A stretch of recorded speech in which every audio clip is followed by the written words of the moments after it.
ஆண்டவரும் இரட்சகருமாக இயேசுவின் தன நாமத்தினால் உங்களை வாழ்த்துகிறேன். இந்த நாள் நம்முடைய ஆவிக்குரிய சிந்தனைக்காக சங்கீதம் 42:11 நான் வாசிக்கிறேன். என் ஆத்துமாவே, நீ ஏன் கலங்குகிறாய்? ஏன் எனக்குள் தேங்குகிறாய்? தேவனை நோக்கி காத்திரு. என் முகத்திற்கு இரட்சிப்பும் என் தேவனுமாயிருக்கிறவரை நான் இன்னும் துதிப்பேன். சோர்ந்து போன நேரம், தொய்ந்து போன நேரம், வேதனையின் பாதையில் கடந்து செல்ல நேரம், தன்னைத்தானே தேற்றுகிற அந்த வார்த்தைகளை பேசுகிற ஒரு அனுபவம் அதிகமாய் உண்டு என்று சொன்னால் தாவீது ராஜாவுக்கு உண்டு. ஆத்மாவோடு அடிக்கடி பேசுவார். ஆண்டவர் செய்த நன்மைகளை மறந்துவிடக் கூடாது, சோர்ந்து போகக்கூடாது. ஏன் தேங்குகிறாய்? தேவனை நோக்கி காத்திரு, தேவனை நோக்கி துதி.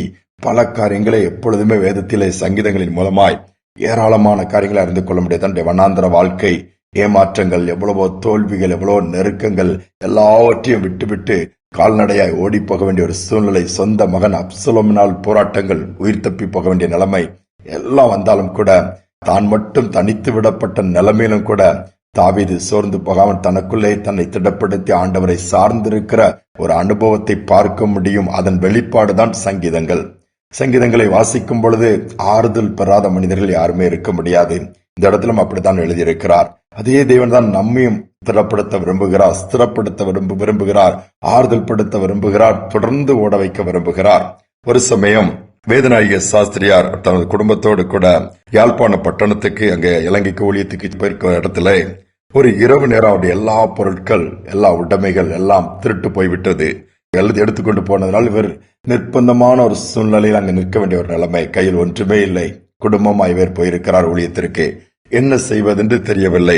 அந்த சூழ்நிலையில் தான் அவர் அப்படியே சோர்ந்து போய்விடாதபடி, அந்த சூழ்நிலை என்னாண்டவரே என்று புலம்பாதபடி ஒரு அருமையான பாடலை பாடுகிறார். நெஞ்சமே நீ கலங்காதே, சீயோன் மலையின் இரட்சகனை மறவாதே, நான் என்ன செய்வேன் என்று நெஞ்சை நீ கலங்காது. இந்த பாடலை மனது உருக்கத்தோடு அந்த இடத்துல நின்று பாடிட்டே இருக்கிறாரு. அநேகர் போகிறவங்க வர்றவங்க கேட்கிறாங்க. அதில் ஆண்டவர் அறியாத ஒரு மனிதன் அந்த வழியாய் போகும் பொழுது அவர் என்ன பண்ணுகிறார்? நல்ல வசதியான மனுஷன் இந்த பாடலின் இனிமையால் ஈர்க்கப்பட்டு பாடிக்கொண்டிருந்த அந்த சாஸ்திரியார் பக்கத்துல போய் நின்று திரும்ப அந்த பாட்டை பாட முடியுமான்னு கேட்கிறாரு. சாஸ்திரியார் திரும்ப இந்த பாட்டை பாடுறாரு. பாட்டுக்கிட்ட முடியல. கடைசியில் என்ன பண்ணாராம்? அந்த மனிதன் அவருக்கு வேண்டிய எல்லா உதவிகளும் அந்த இடத்துல செய்து விட்டு அந்த இடத்தை விட்டு கடந்து போனாராம். யோசித்து பாருங்கள். விசுவாசித்த ஆண்டவரை நோக்கி சார்ந்திருந்த அந்த சூழ்நிலையில பின்வாங்காதபடி, இப்படி ஆயிட்டாண்டவர் என்று கேள்வி கேட்காதபடி ஆண்டவரே சார்ந்திருந்த ஆண்டவர் கைவிடவில்லையே.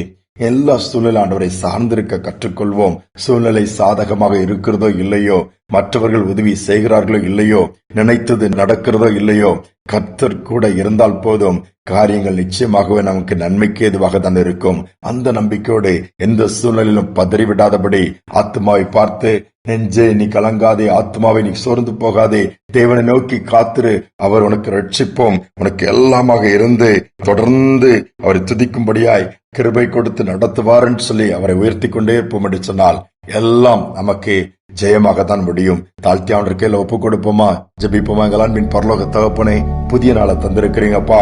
அநேக நேரம் அநேக காரியங்களில் சோர்ந்து போய்விடுகிறோம். அநேக நேரத்தில் என்ன செய்வதென்று தத்தளிக்கிறோம். அநேக இழப்புகளின் பாதையில் கடந்து போகும் பொழுது இனி என்ன இருக்கிறது, எல்லாம் தான் போய்விட்டது என்று சொல்லி உணர்ந்து அப்படியே உட்கார்ந்து விடுகிறோம். அப்படியல்ல, எல்லா சூழ்நிலையிலும் சோர்ந்து விடாதபடி, துவண்டு விடாதபடி, பின்வாங்கி விடாதபடி, அழைப்பை மறந்து விடாதபடி, ஆண்டவரை துதிப்பதை நிறுத்தி விடாதபடி தொடர்ந்து முன்னேறி செல்லக்கூடிய பாக்கியத்தை எங்கள் ஒவ்வொருவருக்கும் தருவீராக.